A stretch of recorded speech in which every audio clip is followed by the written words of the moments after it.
ketika hendak menjadi calon wakil bupati, apakah Ito tidak merasa bahwa ini adalah sebuah gambling atau judi ya? Hidup ini pilihan loh.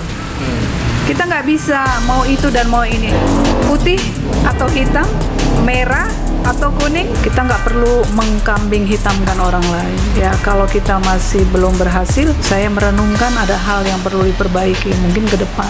Artinya ketika saya tenggelam, saya tidak harus cari orang. Oh kau juga tenggelam. Akhirnya gamang kita ribut teriak-teriak. Enggak.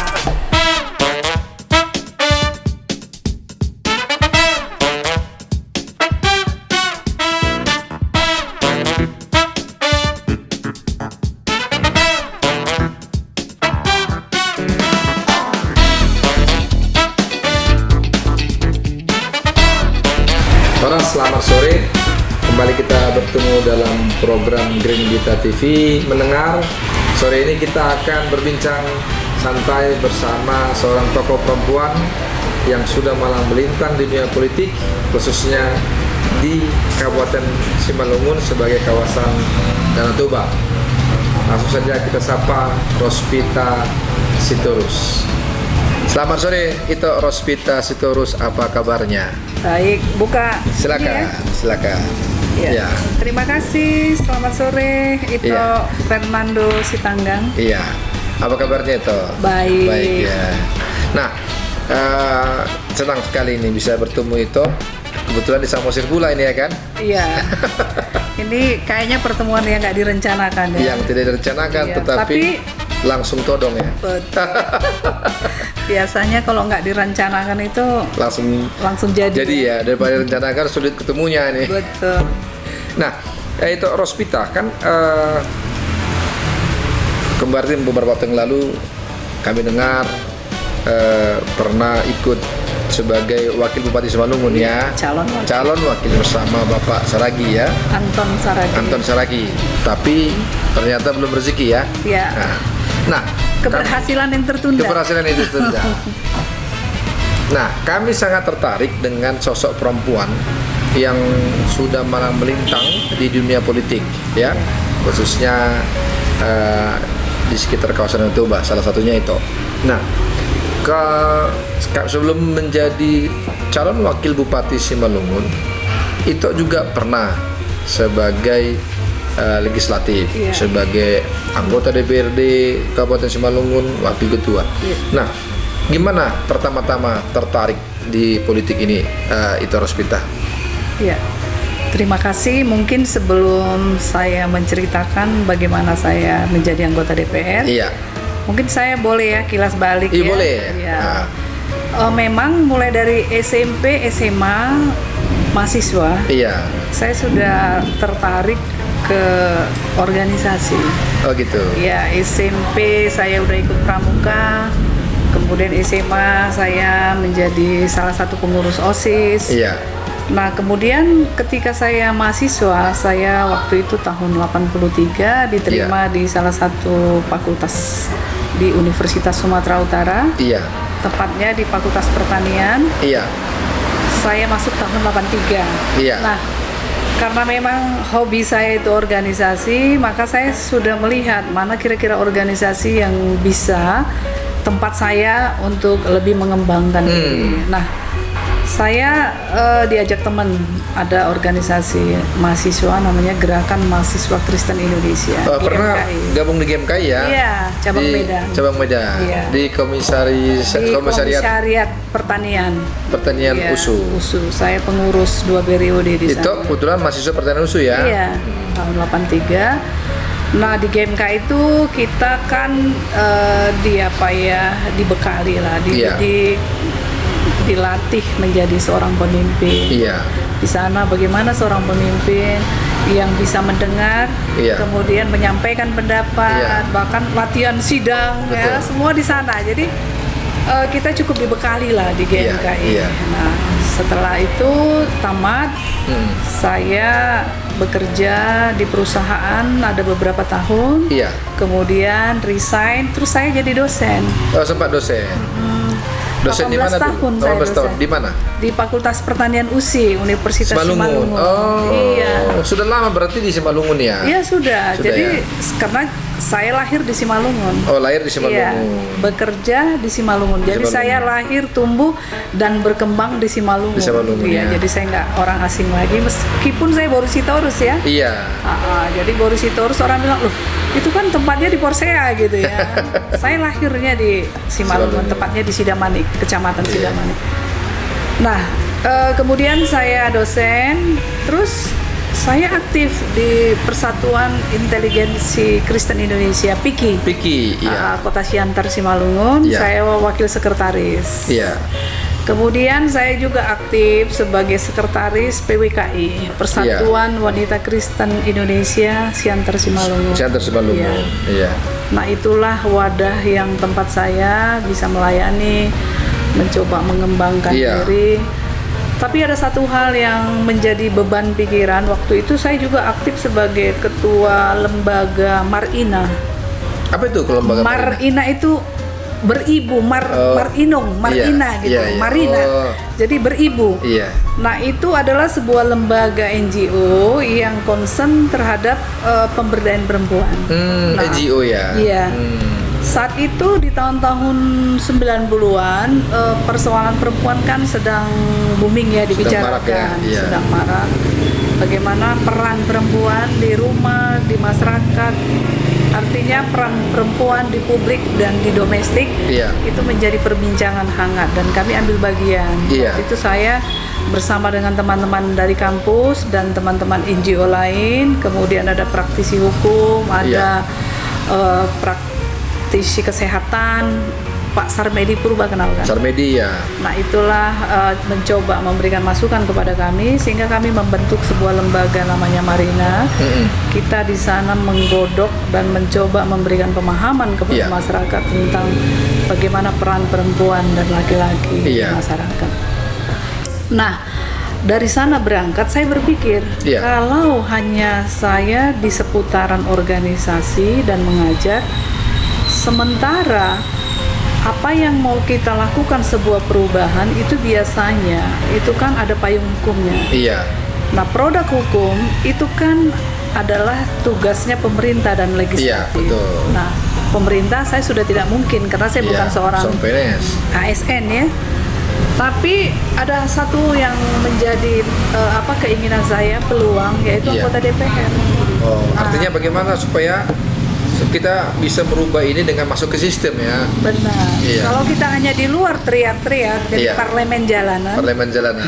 Istilahnya parlemen jalanan ini kayaknya kurang berdampak ya. Tapi ketika kita masuk dalam sistem, maka kita akan bisa mencoba mempengaruhi. Nah, untuk itu maka di samping kegiatan yang tadi itu, maka saya coba masuk ke partai karena itulah salah satu alat kita, kendaraan kita untuk kita bisa sampai kepada tujuan menjadi seorang legislatif. Baik, pertama kali masuk partai tahun berapa dan partai apa yang pertama diikuti? Tahun 2000. Tahun 2000. Pertama sekali saya masuk ke partai pasca reformasi pasca reformasi 99. Iya. Saya masuk langsung ke satu partai, sampai sekarang satu partai. Satu partai. Iya. Payung saya cuma satu. PDI Perjuangan. PDI Perjuangan. Iya. Saya masuk, kemudian saya dikasih tugas menjadi salah satu badan pendidikan dan latihan. Iya. Itu tahun 2000. Iya. Kemudian beberapa tahun kemudian saya dipercaya menjadi wakil ketua di DPC. Kemudian periode selanjutnya saya jadi wakil ketua. Periode selanjutnya saya sekretaris. Periode selanjutnya sampai hari ini saya bendahara. Jadi saya sudah 21 tahun. Ini di apanya ya? Di DPC-nya ya? Di DPC-nya 20 tahun saya jadi pengurus. PDIP Kabupaten Simalungun. Iya. Nah, mulai masuk ke legislatif tahun berapa? Nah, waktu pemilihan masih nomor urut. Masih nomor urut. Iya, itu tahun 2004 ya. 2004. Ke 2009. Saya masuk tapi ya masih sekedar menjadi vote-getter ya istilahnya ya. Penambah suara. Nomor urut ke berapa kemarin? 2. Nomor urut 2. Iya. Kan belum suara terbanyak waktu itu. Iya, saya masuk. Dan yang pasti duduk itu nomor 1 ya. Oh, cuma satu kursi? Iya, 1 kursi, 1 dapil. Iya. Dapil saya itu dapil 5 waktu itu, meliputi 8 kecamatan. Kemudian itu nomor 1 yang duduk baru 2009, 2014 itu sudah suara terbanyak. Iya. Saya masuk menjadi salah satu anggota DPR. Iya. Kemudian setelah 2004 2009 itu belum masuk ya. Belum. 2009 2014. Iya. Di sini masuk sebagai anggota DPRD. Posisinya apa ketika? Ketua komisi. Ketua komisi ya. Komisi 2 Pembangunan Ekonomi dan Pembangunan. Iya, di DPRD Simalungun. DPRD Simalungun. Oh, sudah mulai masuk ke ke ranah pimpinan ya. Iya. Masuklah ke sistem yang yang tadi saya sampaikan kan. Betul. Artinya sudah mulai masuk ke sistem. Baru masuk lagi 2009 ke 2014. Ya. Menang lagi. Saya jadi pimpinan. Wakil ketua DPRD. Kemudian 2019-2024. Iya, terus saya menang lagi. Jadi jadi 3 periode saya jadi anggota DPR. Nah, walaupun yang menjalaninya saat ini cuma 2,1 lewat 1 tahun ya. 1 tahun lebih. Nah, artinya Bang Fernando, bahwa dari awal juga saya sudah punya cita-cita jadi anggota DPR. Iya, mulai dari mahasiswa saya sudah punya cita-cita. Untuk apa? Karena saya pikir di DPR itulah digodok produk kehidupan.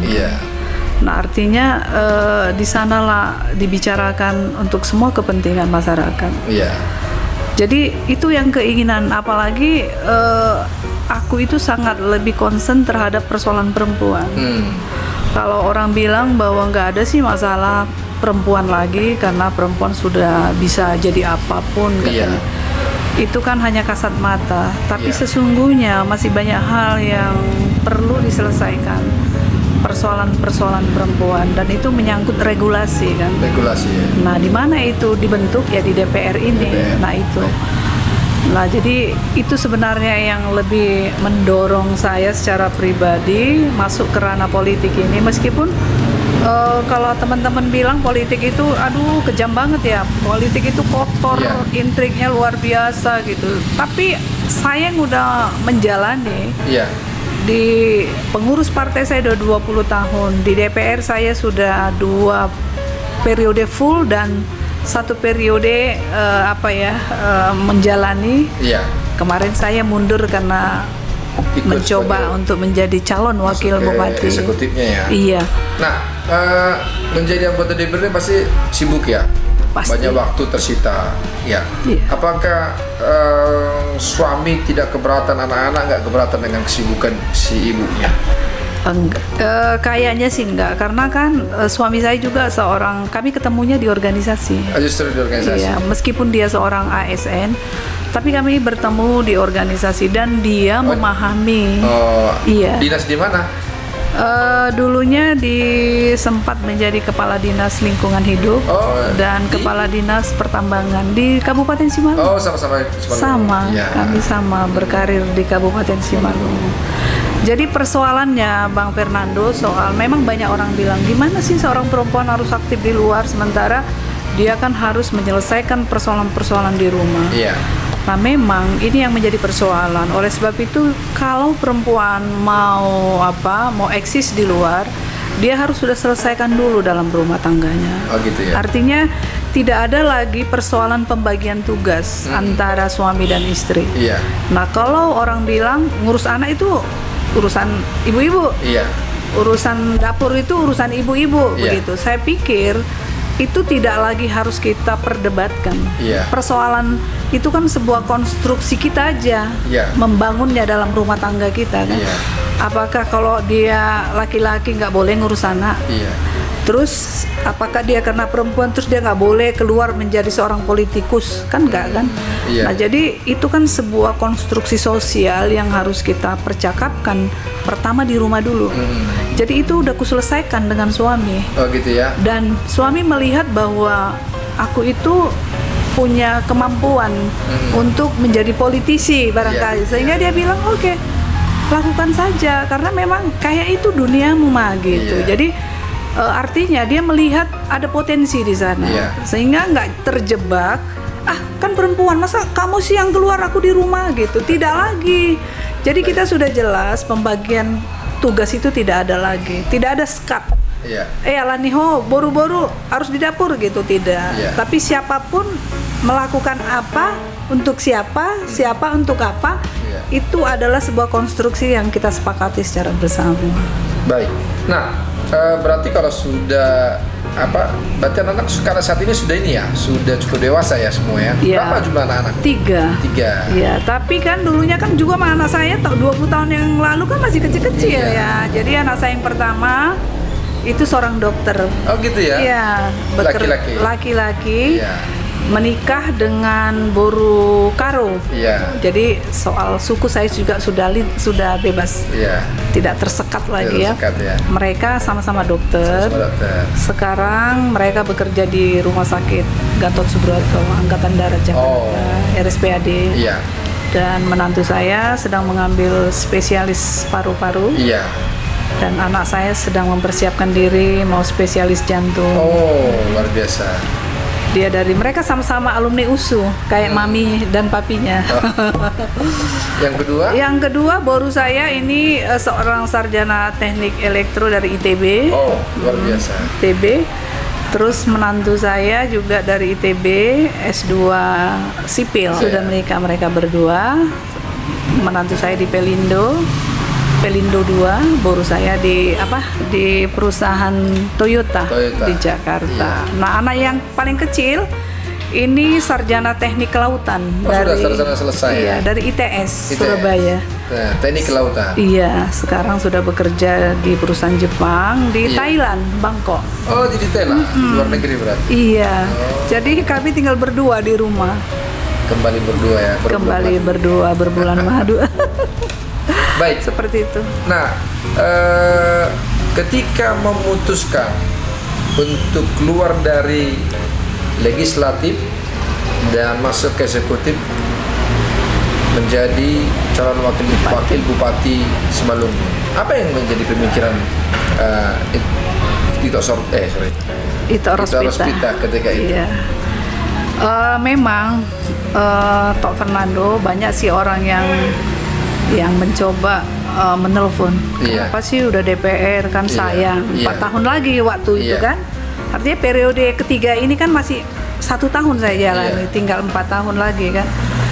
Nah, saya berpikir seperti ini, bahwa seorang politisi itu kan harus semakin hari semakin meningkat ya.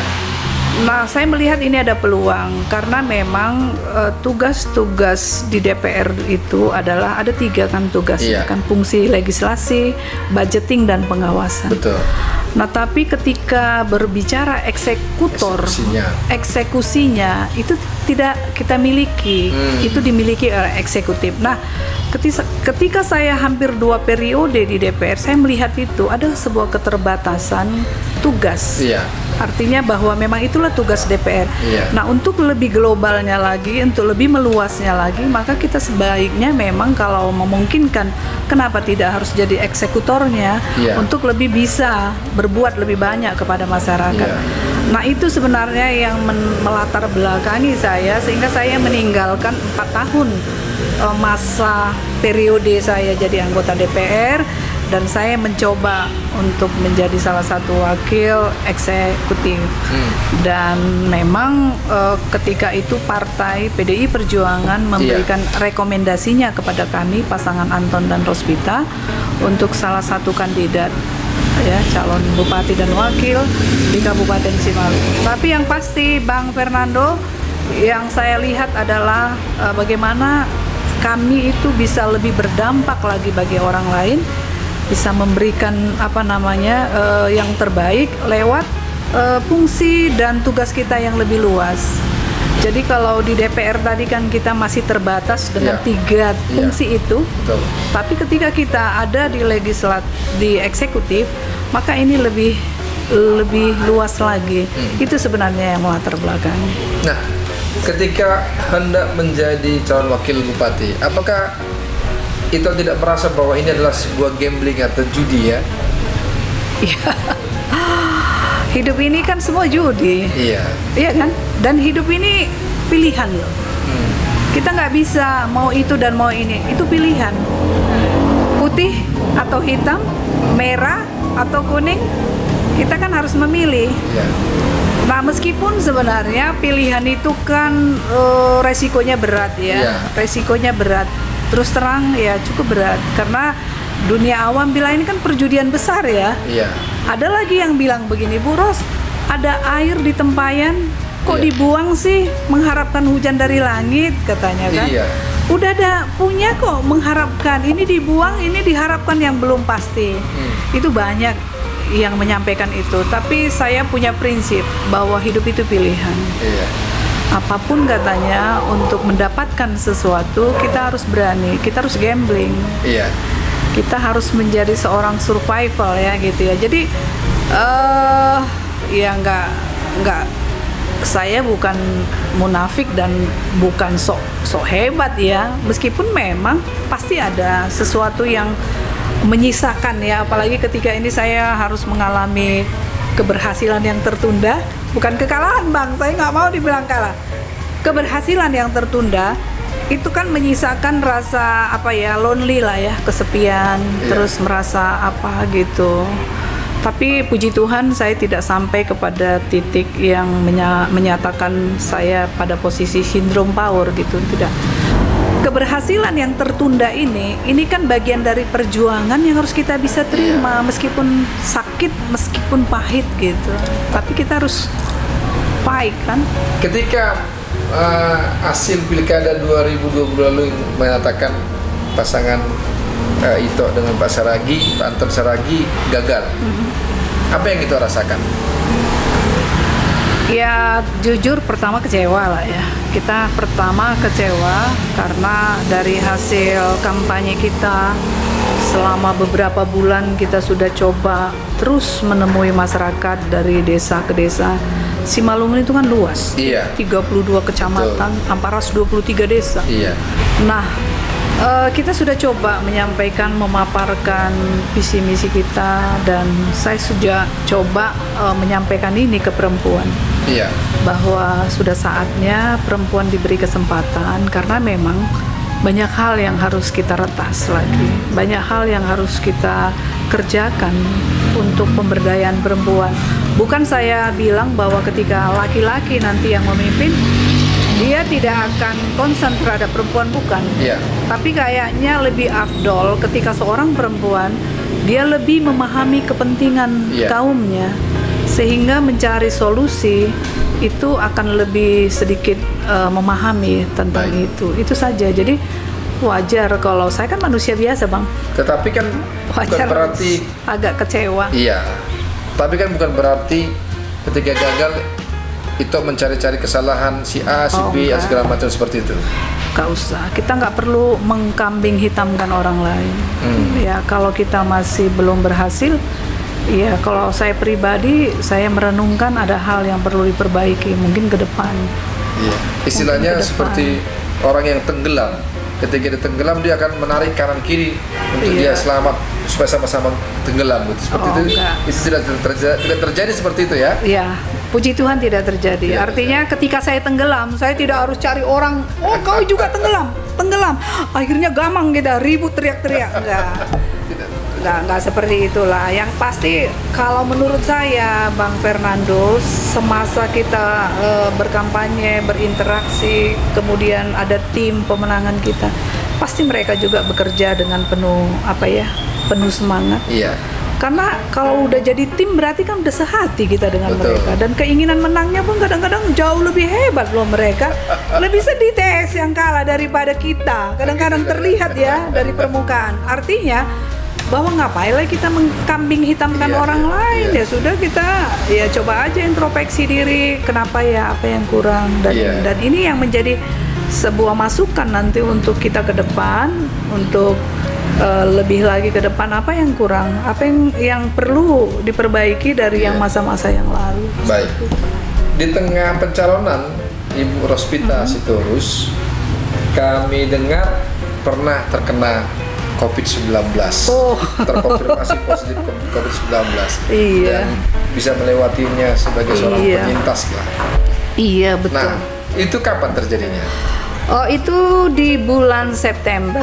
Bulan September. Ketika persisnya saya masuk ke rumah sakit setelah pencabutan nomor. Setelah pencabutan nomor. Iya, Oh. di September. Pencabutan nomor. Berarti pencabutan nomor setelah itu proses mulai kampanye ini ya? Iya, saya hampir sebulan nggak mengikuti kampanye. Oh. Jadi begitu pencabutan nomor malam jam 2 pagi saya merasa nggak enak badan, tapi Iya. seminggunya itu memang sudah merasa nggak enak. Iya. Masuk ke rumah sakit masih seminggu, belum lagi dinyatakan COVID, masih demam berdarah waktu Iya. itu. Tapi semakin kondisi tubuh saya makin melemah, di swab, ternyata saya positif. Langsung dikirim ke Murni Teguh. Oh, di Murni Teguh. Iya, rumah sakit Murni Teguh.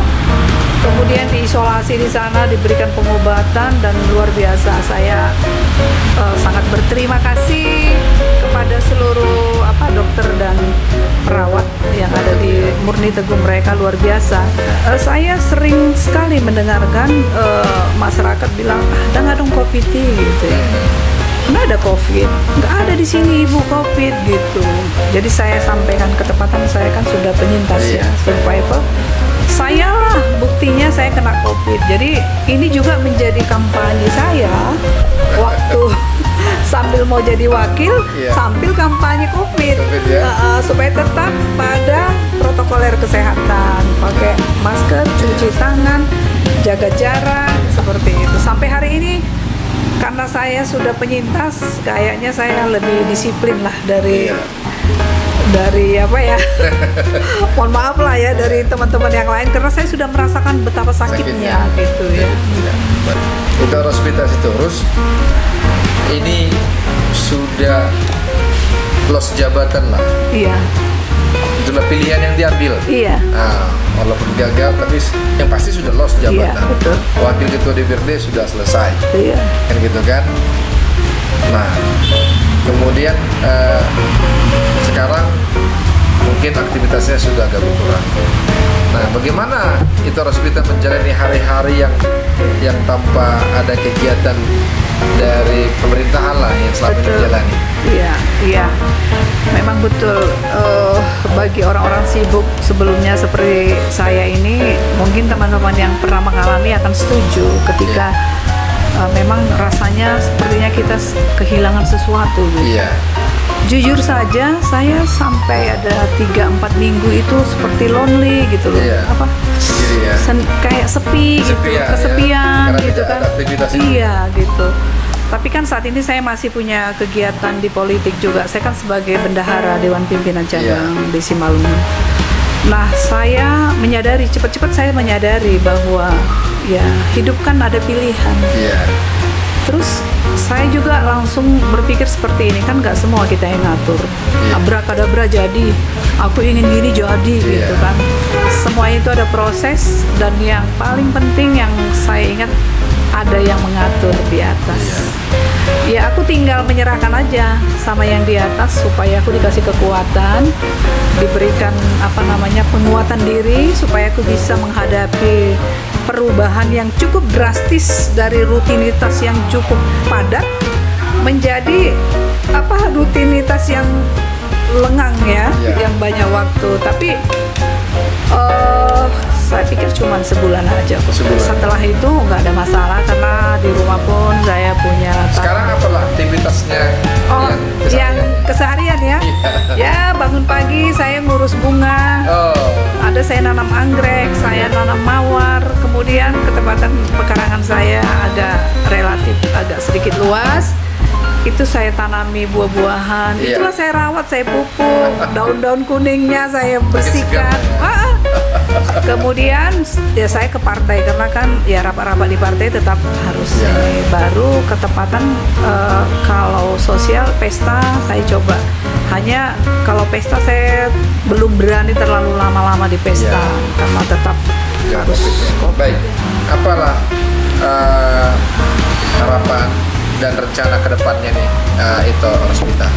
Ya, harapan saya mendoronglah untuk para perempuan. Ayo kita masuk ke politik. Iya. Karena politik itu sebenarnya tidak kotor dan tidak kejam. Iya. Politik yang disebut kotor dan kejam itu adalah aktor yang memainkan peran di politik itu. Iya. Jadi kalau kita perempuan yang punya hati, punya intelektual, punya kemampuan, terus kita punya kepekaan dan punya keinginan untuk membangun, ayo welcome. Karena kita akan menjadi aktor kan, sehingga pada waktunya nanti politik itu tidak kejam lagi dan tidak kotor karena dimainkan oleh orang-orang yang memahami persoalan dan perjuangan yang diharapkan. Jadi harapan saya, yuk 2024 sudah mendekat. Oh, nanti ikut lagi? Ya, sebagai calon sepertinya. legislatif? Ya, saya tetap siap karena politik itu sudah menjadi bagian kehidupan saya pribadi. Jadi pertama harapan saya mengajak teman-teman untuk mempersiapkan diri 2024 menjadi salah satu anggota legislatif di daerah di mana perempuan-perempuan ini berada. Selanjutnya saya masih tetap punya keinginan di politik karena memang rasanya itu dunia saya. Sampai Tuhan akan panggil, sampai saya tidak bisa berbuat apa-apa, baru saya berhenti dari dunia politik. Saya pikir itu. Kalau misalkan ditugaskan oleh partai politik menempati salah satu tempat, ya mungkin karir yang lain, tetap oke. Sebagai kader partai, saya harus loyal. Jadi loyalitas tanpa batas. Apapun yang diberikan perintah oleh partai, saya siap sebagai kader partai melaksanakannya. Baik, terima kasih Ito Rosmita. Iya, Ito Fernando.